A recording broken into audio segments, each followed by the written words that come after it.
la película de la semana.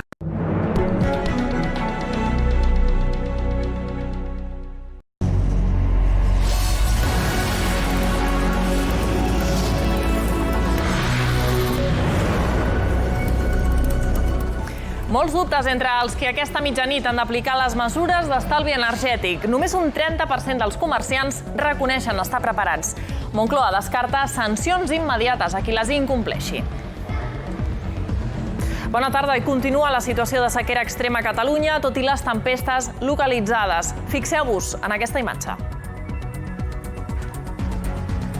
Es pot arribar a peu a l'església del Pantà de Sau, que està al 38% de la seva capacitat, gairebé la meitat que fa un any. A Vilaverd, a la Conca de Barberà, 8 pobles s'abasteixen d'aquest pou que encara no s'ha assecat i que subministra aigua a 5.000 veïns.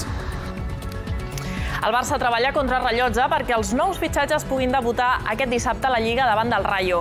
A més de la venda d'un 25% més de Barça Studios, el club estudia denunciar per indicis de delicte les renovacions que Piqué, Ter Stegen, De Jong i Lenglet van signar amb Bartomeu.